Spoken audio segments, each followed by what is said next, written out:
Welcome back, everybody. Thank you for sticking around for this last few minutes here. Doc, I think it's pretty well, especially after Wisconsin, pretty well of a given that the Republicans are going to experience a broker convention in Cleveland. And when is it? In June? Is July?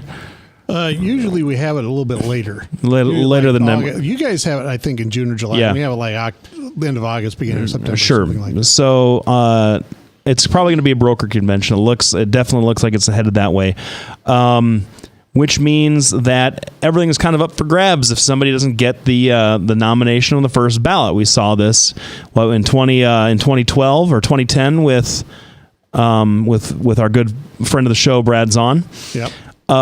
So that goes to the second ballot, third ballot, whatever. There's a name that's been floated out there, somebody who could likely come in and save the day, similar to how he came in and saved the day in the House of Representatives, and that's our good buddy Paul Ryan. Well, I thought you were going to say Mitt Romney, but anyway. Mitt Romney filed FEC paperwork. Oh, I know. Oh, my God, please don't. I'd rather have to deal with the Trump presidency than a Mitt Romney. Would you get behind the failed VP candidate from 2012 too, though? Because, I mean, what do you think about this? Paul Ryan, especially in light of the video, did you see the video of him walking back statements about makers and takers the other day? Yeah, I did see that. I thought it was kind of. Well, I mean, he said a lot of great things in that little clip. But what do you? I mean, it's definitely sounds like more of a general election candidate thing to say than House Speaker trying to pass a budget that slashes Medicare to ribbons thing to say. Well, now, I think it's much more likely that Mitt Romney is going to be in there in the fight to become the next presidential candidate than Paul Ryan. A two-time, I just can't see that happening. Why would you file the FEC? Don't run, Mitt. Don't run. I told you that before. I'm telling you again. Don't do it. And you see how it happened last time. Oh, my goodness. Anyway, back to Paul Ryan. I don't think Paul Ryan's going to be running. He came out today and said, I'm really, really, really sure I'm not going to run. And he hasn't filed any papers. He's met with giant political donors. He's met with the powers that be. Here's what it is. Every single person that has run against Barack Obama or Hillary Clinton has gotten creamed. And I'm anticipating that the one person that could have beat Hillary, which is Rubio, that's my opinion. Thank you. Right. You laughed at me, but you know I'm right.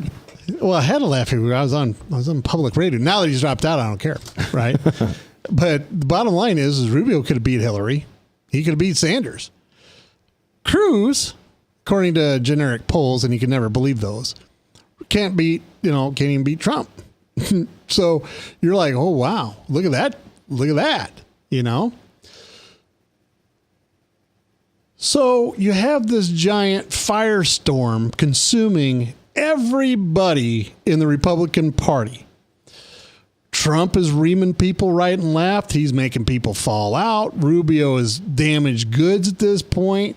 Stalwarts like Santorum and Huckabee are laughing stocks. Yep. Ben Carson, who is truly a dark horse candidate and did very well, is people made fun of him, and now he's going like, well, holy cow, because he really had a chance there for a while until his people screwed him over. And now, I was going to jump in. Do you love the criticism of Ben Carson's lack of foreign policy knowledge compared to Donald Trump, who wants to give South Korea and Japan nuclear weapons? Yeah. Hey, let's increase proliferation because that's been the policy of the entire world for the last 50 years. Oh man. Anyway. Yep. Go ahead. Yeah. So, you're in my camera, dude. Oh, I do that all the time. Always hogging the limelight. That's what he's doing. Anyway, once this landslide wipeout of the Republican presidential candidate, if it's Trump, it's a game over. He gets wiped. Everybody down the ticket gets wiped with him. Cruz I believe Cruz has a chance to win. I don't think it's a big chance to win. All right. That's my opinion. I have been wrong. I've been wrong on this show. I freely admit it. But I think he has a chance to win. I don't think it's a good chance. He's got a great organization, but he does tend to alienate the moderates that you have to get to vote for you. So he is not going to have the landslide wipeout down ticket, but it's going to be in a ripple effect. Now, if you're having to manage this giant crap storm after the election, what are you going to do if you're the Speaker of the House? You can't sit there and go, well, we're just going to go after him. He's got to keep the Tea Party people in line. He's got to keep the moderates in line. He's got to give those people that are vulnerable in congressional districts in line.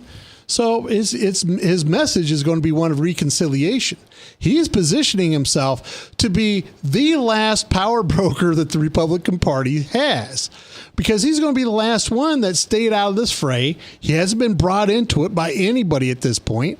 And honestly, name somebody that hasn't been crushed or wiped out or taken sides in this entire debacle that we call the Republican primary. I mean, don't you think that makes a lot of sense? Oh, well, I think it does make a lot of sense. I just don't. He does have a little bit of wiggle room, especially if it is in a world where the Democratic Party wins the presidency again, and who I think that if that happens, it's most likely going to be Hillary Clinton, who I think Paul Ryan can work with if he chooses to.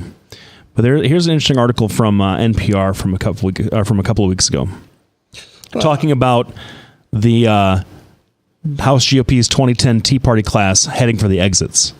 There have been a lot of Tea Party, quote-unquote, Tea Party politicians, people elected to Congress in the Tea Party from the 2010 election who are just quitting, who don't want to do it anymore, who are getting turfed out, who are losing re-election, or are just like, I'm not going to run again, and I have open seats.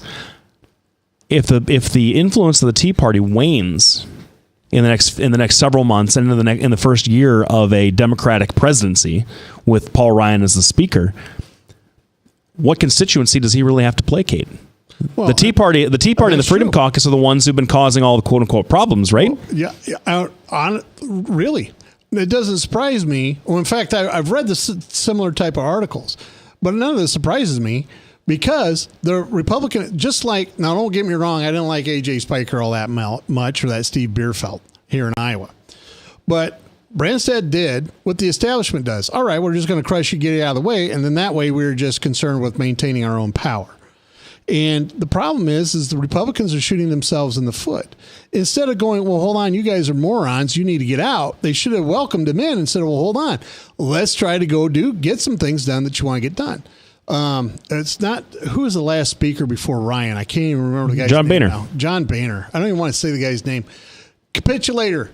That's what he should have been named. He was a speaker of the capitulation caucus. Nobody on the right liked him. Nobody. And the Tea Party kept pushing him. Well, the problem is they got him out, and then there's Paul Ryan who's striking a conciliatory stance. I can tell you, conservatives on the right are angry. We're like, well, why are we even supporting you guys? Republican donations are plummeting, by the way, just to let you know. Yeah. Because the establishment is kicking all the people that want a conservative voice right out the door. Well, so if that's all true, what accounts for the nearly 5.5 million more Republicans who have voted this year than voted in the last one? Trump. Right? I will tell you, it's Trump. And just like, because even the Democrats have more voters. Bernie, you get people that come out there, because listen. No, voter turnout's been down. That's been the issue. I blame Bernie. That's what I really meant. Because, if you can't have too much socialism, No. So, but Trump is talking about issues that are important to people. Plus, he's bringing out, you might not like what he says, but at least he puts it out there and says, well, here's my plan. Now, unfortunately, we're right up against the margin. We are. You take it out. You have something you wanted to say? No.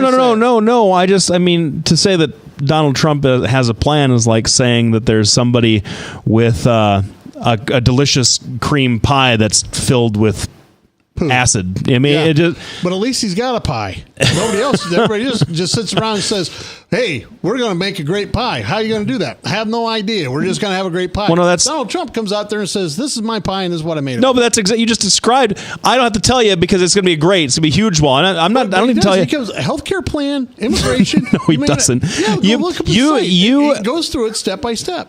Oh boy. I'm not defending him. Okay. I'm saying that he is the only one so far that has a plan. If you've- Even Steve Dace, I talked to Only Steve Dace. one. Have you read a single Hillary Clinton white paper? They're all under. Anyway. Okay. I was talking Republicans. Fair. And Hillary's Hillary. Well, that's your next president, bud. So start being respectful now. right. Start getting used to it. All right. Now, I wish I had, you have the pictures of those guys kind of vomiting over the side of stuff. Right now, I wish I had a picture of that floating. Get used to it. All right. Well, Thanks, everybody, for tuning in. Yeah. Thanks. We couldn't do what we do without you. Thanks, everybody, for tuning in. We'll be back next week. Hi, I'm Representative Tom Shaw, and I love these guys. Both of them. Love these guys. Get over here. Get over here. Love both of them.